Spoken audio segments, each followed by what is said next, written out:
নমস্কার বন্ধুরা, অনু রিয়ালস ব্লগে আপনাদের সকলকে স্বাগত জানাচ্ছি।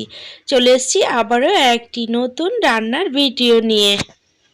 আজকে আমি পেঁপে দিয়ে খুবই সুস্বাদু একটি রেসিপি আপনাদের সাথে শেয়ার করেছি। তো পুরো ভিডিওটি দেখার অনুরোধ করছি। আশা করছি রান্নাটি আপনাদের ভালো লাগবে।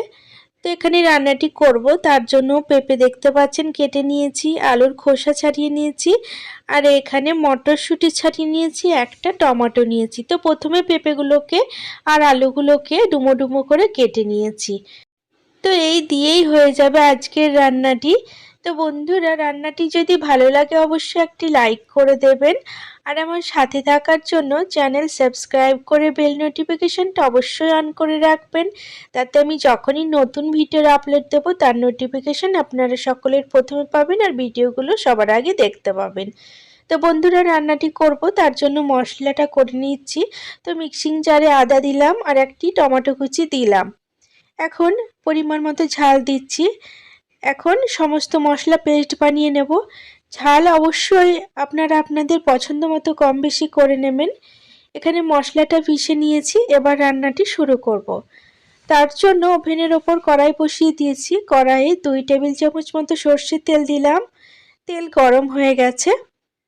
এবার এর মধ্যে আগে থেকে কেটে ধুয়ে রাখা আলু আর পেঁপেগুলোকে একসাথেই তেলের মধ্যে ছেড়ে দিচ্ছি। এবার আলু আর পেঁপে একসাথে 3 থেকে 4 মিনিট নাড়াচাড়া করে নেব। তো এরই মাঝে আমি পেঁপের মধ্যে আন্দাজ মতো লবণ দিয়ে দিচ্ছি।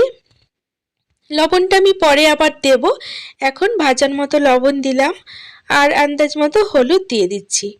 এখন লবণ হলুদ দিয়ে আলু আর পেঁপেগুলোকে 3-4 মিনিট নাড়াচাড়া করে নেব মিডিয়াম টু লো ফ্লেমে।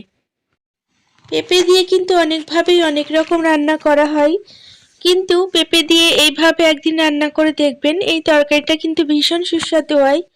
এটি ভাত বা রুটির সাথে খেতে কিন্তু খুবই ভালো লাগে।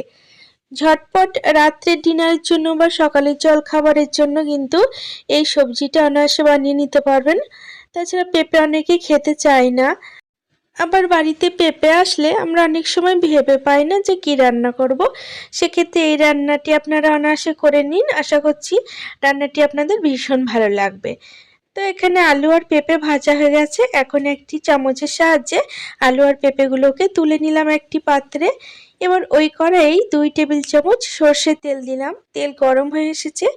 এখন একটি শুকনো লঙ্কা ফোড়ন দিচ্ছি, আর 1 চা চামচ মতো 5 ফোড়ন দিলাম, আর 1 চা চামচ মতো সাদা জিরে দিচ্ছি, আর এখানে 1 চা চামচ মতো হিং দিলাম। যেহেতু পেঁপের রান্না নিরামিষভাবে করছি তার জন্য একটি হিং দিলাম। তো এবার ফোড়ন একটুখানি ভেজে নেব। হিং দেওয়ার কারণে তরকারিটা কিন্তু খুবই সুস্বাদু হবে, আর গন্ধটাও কিন্তু খুব সুন্দর আসবে। তো ফোড়ন ভাজা হয়ে গেলে এর মধ্যে আগে থেকে বেটে রাখা মশলাটাই দিয়ে দিলাম। এবার 1 মিনিট মতো নাড়াচাড়া করে নেব, যাতে আদার কাঁচা গন্ধটা চলে যায়। এরই মাঝে 1 চা চামচ মতো লঙ্কা গুঁড়ো দিচ্ছি, 1 চা চামচ মতো জিরে গুঁড়ো দিলাম, আর কালারের জন্য হলুদ দিয়ে দিচ্ছি। হলুদটা যেহেতু আগে দিয়েছিলাম এখন আবার অল্প দিলাম। লবণটাও স্বাদ অনুসারে দিয়ে দিলাম। লবণও কিন্তু আলু আর পেঁপে ভাজার সময় দিয়েছিলাম, যার কারণে এখন অল্প পরিমাণে দিলাম। এখন সমস্ত মশলা মিডিয়াম টু লো ফ্লেমে 2 মিনিট মতো কষিয়ে নেব। তো কষা হয়ে গেছে মশলা, এর মাঝে 1 চামচ মতো চিনি দিয়ে দিচ্ছি। তো চিনি দেওয়ার কারণে তরকারির টেস্টটা খুবই ভালো হবে, আর কালারটাও কিন্তু খুবই সুন্দর আসবে। তো দেখতে পাচ্ছেন মশলার কালারটা খুব সুন্দর এসেছে। এখন এর মধ্যে আগে থেকে ভেজে তুলে রাখা আলু আর পেঁপেগুলো ঢেলে দিচ্ছি। আলু আর পেঁপে ঢেলে দেওয়ার পরে আবারও 2 মিনিট এভাবে নাড়াচাড়া করে নেব মশলার সাথে। পেঁপে আর আলু কিন্তু প্রায় 60% সেদ্ধ হয়ে গেছে, আর রান্নাটি হতে কিন্তু বেশি সময় লাগবে না। এখন ঢাকা লাগিয়ে 1 মিনিট মিডিয়াম ফ্লেমে রান্না করছি। তো ঢাকাটি 1 মিনিট পর তুলে নিলাম। এখন আরও দুবার নাড়াচাড়া করে দিচ্ছি। বন্ধুরা, এই রান্নাটি যদি আপনাদের ভালো লাগে তাহলে আপনারা আপনাদের নিকটবর্তী আত্মীয় স্বজন বন্ধু বান্ধবের সাথে ভিডিওটি শেয়ার করবেন, যাতে তারাও এই সুস্বাদু রেসিপিটি বানানোর সুযোগ পায়। এখানে দেখতে পাচ্ছেন সমস্ত উপকরণ বেশ ভালোভাবে কষিয়ে নিয়েছি। এখন জল দিয়ে দিলাম এর মধ্যে। তো জলের পরিমাণ খুব বেশি দিচ্ছি না, ঝোল যদি আপনারা রাখতে চান সেক্ষেত্রে আন্দাজ বুঝে জলটা দিয়ে নেবেন। আমি তরকারিটা খুব বেশি ঝোল রাখবো না, মাখা মাখা করব, যার জন্য অল্প পরিমাণ জল দিলাম। ঝোলটা ফুটতে শুরু করেছে, এখন এর মধ্যে মটরশুঁটি দিয়ে দিচ্ছি। তো মটরশুঁটি দিলে কিন্তু পেঁপের তরকারিতে খুবই ভালো লাগে, আপনারা খেয়ে দেখবেন।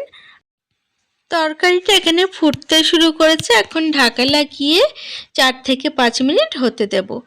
তো 4 মিনিট পর ঢাকাটা তুলে নিলাম, দেখতে পাচ্ছেন জলটা একদম শুকিয়ে গেছে। এখন তরকারিটা একবার নাড়াচাড়া করে দিচ্ছি। আর যেহেতু আলু পেঁপের তরকারি, আলু সেদ্ধ হয়ে গেলে পেঁপে কিন্তু সেদ্ধ হয়ে যায়, কিন্তু পেঁপে একদম গলে যায় না, যার কারণে পেঁপেগুলো আর আলুগুলো একটু আমি খুন্তির সাহায্যে ঘুটে দেব। কিন্তু তার আগে আমি একটু ধনেপাতা কুচি দিয়ে দিচ্ছি।